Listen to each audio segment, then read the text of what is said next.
Hello everyone, it's Shane Kanto, your Wasteland reviewer, and I'm here to review the first season of Peacock's Girls5eva.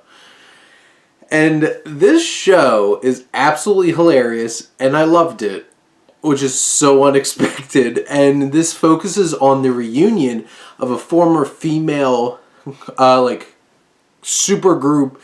You had boy bands like Backstreet Boys and NSYNC. This is basically a female version of that. Years later, and they were a one-hit wonder though, and suddenly this rapper samples their song. They get asked to be on the Jimmy Fallon show as doing the backup, and then they're like, we could do this again. Except one of their members has passed away and is now just a bench dedicated to her. But then they have like a hologram version of her that sporadically pops up in this season, which is hilarious. But then you have these four women, which they each have very specific personalities, which is so much fun.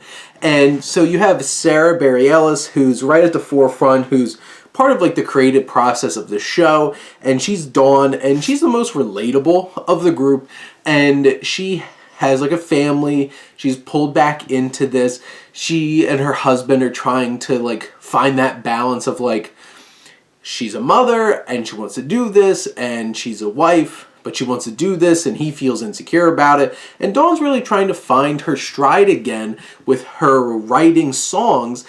And one of the best gags of this show is that she's basically inspired by a fictionalized version of Dolly Parton played by Tina Fey, which is hilarious. Each time that pops up and comes back around, it's hilarious. You have Busy Phillips, who plays Summer, who's like the hot one. Because, this is like a play on Spice Girls in a lot of ways. And she's like the hot one. And her really weird, awkward relationship and distant relationship with her husband, played by Andrew Rannells, is absolutely hilarious. She's not the smartest one, but there's a lot of heart there. She really does care.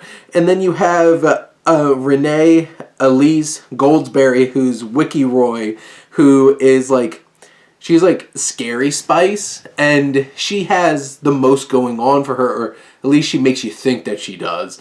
And the way that she just like throws herself around in terms of like the diva level of this character is absolutely hilarious.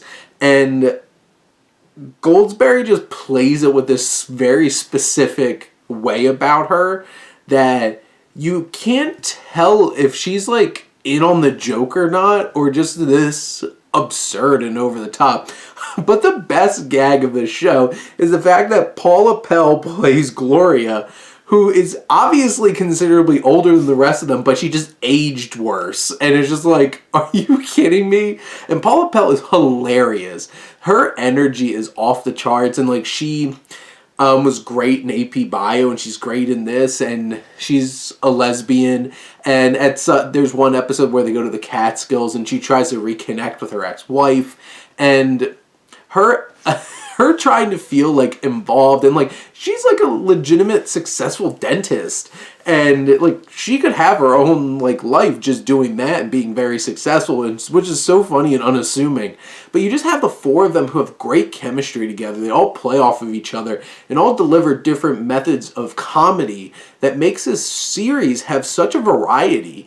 And it's also very clever in its commentary on the music industry, whether it's their scummy, just disgusting old manager guy, or Stephen Colbert playing this weird, eccentric lyricist with like a giant like wizard goatee, and all the different kinds of things where it like deals with perspectives on women, and specifically not older women, but like women getting into their late 30s, early 40s, or Paula Pell, who's in her late 30s or early 40s, and you have all this commentary, which is biting and on point, and the songs are actually really catchy, but also being so stupid and silly, but in a way that works as a pop song, but also works as making fun of pop songs. And there's a couple of ones that Sara Bareilles